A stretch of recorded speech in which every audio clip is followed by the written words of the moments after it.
She texted, "I maxed out your credit card on a girl's trip to Miami. You earned plenty." I replied, "Hope you enjoyed it." Then I reported the card as stolen and filed a police report using her texts as evidence. When two detectives showed up at her workplace, original post 5 mail, got the text at 11:15 a.m. on a Monday while I was in a budget meeting at work.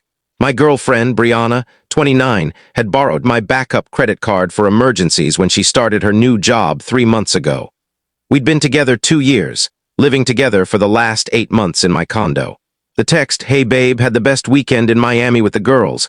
Maxed out the card, but you make enough lol. Love you." Attached were photos, bottle service at some club, designer shopping bags, first-class plane seats, her and 3 friends popping champagne on a yacht. I stared at my phone under the conference table. The card had a $15,000 limit, my emergency card for actual emergencies. My response, "Glad you had fun." She sent back hard emojis and "You're the best." I excused myself from the meeting, went to my office, and pulled up the credit card app. $14,847.23 and charges over 3 days. New Miami, Louis Vuitton, 4 Seasons Hotel Suite, yacht rental, Don Perignon at multiple clubs. Here's the thing about Brianna. She made $42 a year as a marketing coordinator, lived paycheck to paycheck, always talking about manifesting abundance and living her best life. I made decent money as a software engineering manager, but I'm not funding anyone's Instagram fantasy. I scrolled back through our texts, found it. 3 months ago when I gave her the card. Me, this is only for emergencies, real emergencies, her. Of course, baby, I would never abuse this just for peace of mind. I took screenshots of everything. The original agreement, today's confession, the charges. Then I called the credit card company. "I need to report fraudulent charges on my card. Sir, do you have the card in your possession?" "No, it was stolen." "We'll freeze the card immediately and send you a fraud packet." "Will you be filing a police report?" "Absolutely." 20 minutes later, I was at the police station with printed screenshots. The desk sergeant looked at the evidence. She admitted to using the card without authorization.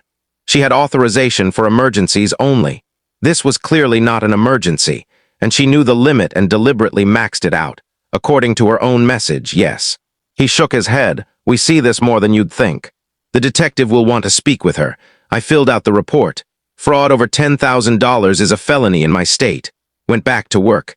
Turned off my phone, had 3 more meetings, acted completely normal. Got home around 6 p.m. Brianna was on the couch wearing new designer sunglasses, scrolling through her phone. "Hey babe, you're late. I ordered Thai food with my card since yours isn't working for some reason." "Must be a glitch," I said. She chattered about Miami while we ate, the incredible networking opportunities and how investing in experiences was so important. I nodded along. That night she tried to get intimate. I claimed I was tired from work, slept on my side of the bed, mentally calculating how to protect my assets. Tuesday morning, left for work early. She was still asleep, probably exhausted from her investment in experiences. Update 1, 3 days later the detectives moved faster than I expected. Thursday, 2 p.m. my phone exploded. 63 missed calls from Brianna, texts ranging from, "What the hell? The police are here at my work. Are you serious right now? This has to be a mistake. Call me back now, I'm being arrested. This is insane. Over a little shopping, then nothing for 2 hours. Then a call from an unknown number. Is this Mr. Me? Yes. This is Monica, Brianna's friend. She's been arrested for credit card fraud. She said, you need to drop the charges immediately." I didn't press charges, I reported fraud. "The state pressed charges over a credit card you gave her." "Are you insane? I gave her a card for emergencies. She spent $15,000 on bottle service and designer bags. She's your girlfriend," was past tense. "You're seriously going to ruin her life over money. You make 6 figures and she makes $42,000 but spent $15,000 in a weekend. That's called theft." Monica went on a rant about how I was controlling, abusive, petty, and would die alone. I hung up. The calls started flooding in. Her mom, Deborah, her sister, Alexis, friends I'd never even met, all with the same script. How could I do this? It's just money. I'm ruining her life. I need to fix this. My response to everyone, she stole $15,000 and admitted it in writing. This is a legal matter now. Got home to find Brianna's stuff still there, but her car gone. She'd been released on her own recognizance, but hadn't come home. That evening, Alexis showed up at my door with 2 guy friends. Big dudes trying to look intimidating. "We need to talk," she said. "No, we don't. You're trespassing." Leave now or I call the police. One of the guys stepped forward. Just hear her out, man. I held up my phone already recording. I have cameras all over this building. You're on them right now. Leave now. They exchanged looks and left, but not before Alexa said, "You have no idea who you're messing with." I deadbolted the door and called my lawyer buddy Tom. I need a restraining order and an eviction notice drafted. What's the lease situation? She's not on it. Month-to-month tenant at best. I'll have both ready tomorrow. That night I installed an extra door camera and changed my door code. Moved her stuff into boxes in the living room. Found a notebook while packing. She'd written manifestation goals on the cover. Inside, vacation to Miami. Check. Get Brandon to pay off my student loans. My name is Brandon. Move into a luxury apartment. Convince B to propose by end of year. I photographed every page. Update 2, 1 week later. Brianna tried the emotional manipulation route hard. She showed up Sunday morning looking deliberately disheveled. No makeup, messy hair, sweatpants, crying before I even opened the door. "Please, Brandon, please, I'm sorry, I got carried away. I'll pay it all back."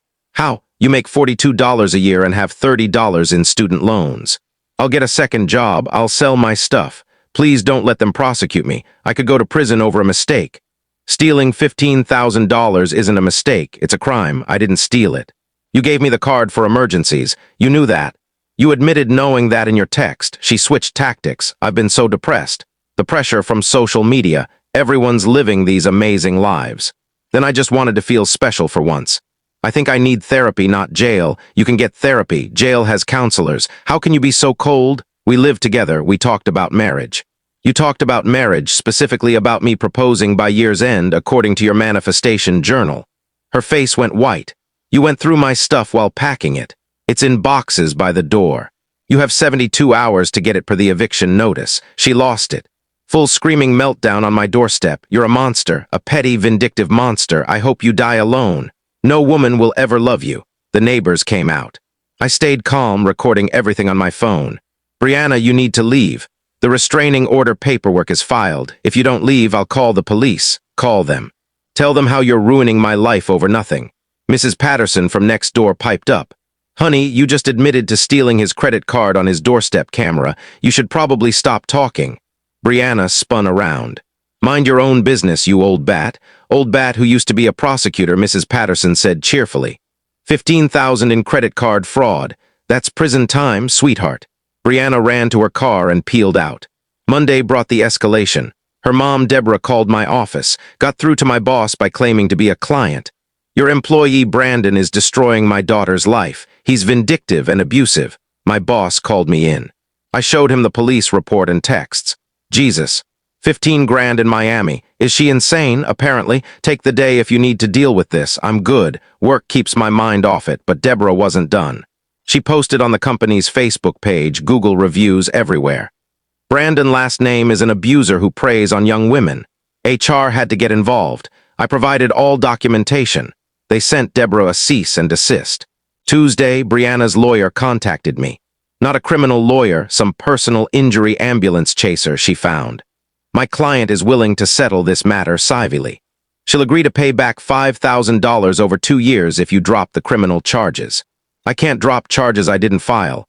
The state filed them based on her written confession. You reported it because she stole $15,000. She's facing 5 to 10 years in prison. Should have thought about that before the yacht rental. You're being unreasonable. She's young. She messed up.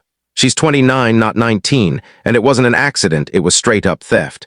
He tried a few more tactics to get through to me, but I hung up. The real drama kicked off on Wednesday. Brianna took to social media with her side of the story. "My controlling ex is out to ruin my life.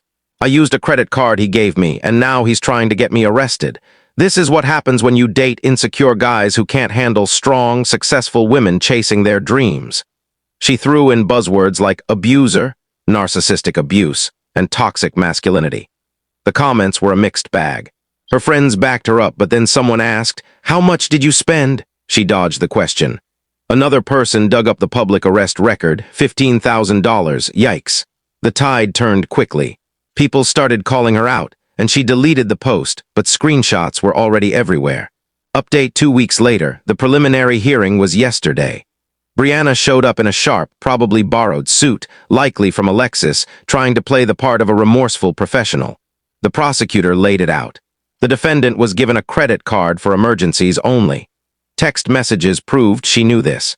She racked up $14,847.23 on luxury goods and services. In text, she admitted to maxing out the card and showed no remorse, saying, "He makes enough anyway." Her public defender argued she had implied permission to use the card. The judge wasn't having it. He read her texts aloud. "Miss Rodriguez, did you write, 'Maxed out the card, but you make enough, lol'?" "Yes, but did he explicitly give you permission to spend $15,000? "Not explicitly. But yes or no? "No. Did you believe this was an emergency expense?" "I was having a mental health crisis." Her lawyer winced as the judge pressed. "A mental health crisis that required bottle service and Louis Vuitton."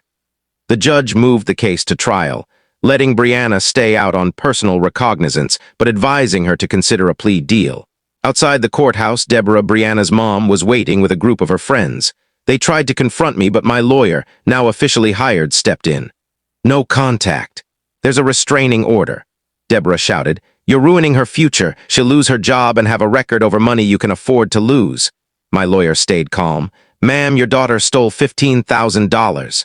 The victim's income doesn't change the crime." One of Brianna's friends, Jessica, chimed in. "She was just trying to live a little. He's acting like she killed someone." My lawyer didn't flinch. "Felony theft is serious. Maybe she should have thought about that before." We walked away to a wave of curses. That afternoon, my lawyer's friend Tom called, not my official lawyer. "Heads up, Brianna got fired." "What? How'd you know?" "My paralegal sister works at her company. They found out about the arrest when she missed work Monday. Then they discovered she'd been expensing personal lunches as client meetings. Small amounts, but yeah, they fired her for cause. No unemployment. It gets better. That yacht rental she put on my card, she told her friends I was covering it. Now they're demanding she repay their shares, about $3,000. They're threatening small claims court. I couldn't help but laugh. Her house of cards was crumbling. On Thursday, Brianna tried one last move. Alexis texted me from a new number to bypass the block. "Bri tried to hurt herself. She's in the hospital. This is on you." I didn't reply but called the hospital, no patient by her name. I also contacted the local police for a wellness check at Alexis's apartment. "Here's a shortened version of your text, keeping the core details and tone intact." Officer called back. "Brianna's fine, watching Netflix, confused why we were there. I told my lawyer to add it to the harassment file." Update for 1 month later, plea negotiations were intense. Brianna's public defender offered a misdemeanor plea with community service. Prosecutor countered. "Felony theft, 2 years probation, full restitution, $14,847.23, 200 hours service." She refused, wanted trial. Her lawyer tried reasoning with her. Meanwhile, the credit card company sued for $14,847.23 plus interest and fees.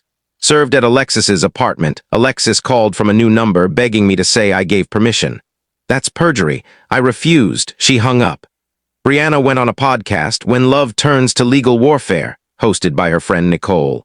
She claimed I was controlling, financially abusive, and the Miami trip was her reclaiming power. When Nicole asked about permission for the card, Brianna stumbled. "He gave me the card. Self-care is an emergency." She stormed off. The podcast went viral locally. Prosecutor added it to evidence. Her lawyer dropped her, and her influencer life collapsed. Miami friends ditched her. The yacht company sued for champagne damage, and her manifestation coach dropped her. She couldn't return worn designer items or sell them online after someone called out her theft. Update 5, 6 weeks later, trial set for next month, but Brianna cracked. Her new lawyer, Mr. Fredericks, said she'd take any plea. Final deal. Guilty to felony theft, 3 years probation, $14,847.23 restitution, 300 hours service, felony reduced to misdemeanor after probation. In court, she admitted using my card without permission. Judge confirmed she understood the felony's consequences. She broke down. Outside, Deborah blamed me. I said Brianna destroyed her own life. She couldn't get a job, moved in with Deborah, started $200 month restitution payments, and began community service. Miami friends won $3K in small claims. Yacht company got $5K for damages. Her Instagram went private, then deleted. Final update 3 months later. Someone tried opening a credit card in my name using my SSN and income info from an old pay stub. It was Brianna. My credit was frozen, so it failed. I reported it, violating her probation. At the hearing, she claimed it was a mistake. The judge didn't buy it, revoked probation, and sentenced her to 18 months in minimum security, likely 8 to 12 with good behavior. Deborah screamed, Alexis cried, Brianna fainted. She glared at me. You destroyed my life over money. Judge corrected her. You destroyed your life over money that wasn't yours. Deborah confronted me in the parking lot, calling me vindictive. I said Brianna stole twice, faced consequences, and I'm not the bad guy. I felt relief. Alexis posted I'm a class traitor. I don't care. My new girlfriend asked if I felt guilty. No, I regret giving Brianna the card. We're planning a Costa Rica trip. Separate cards, clear boundaries. The $15K was an expensive lesson. Never give financial access lightly, document everything, and believe people when they show their true selves. Entitlement escalates. Brianna's in prison, manifesting the consequences she wrote in her journal.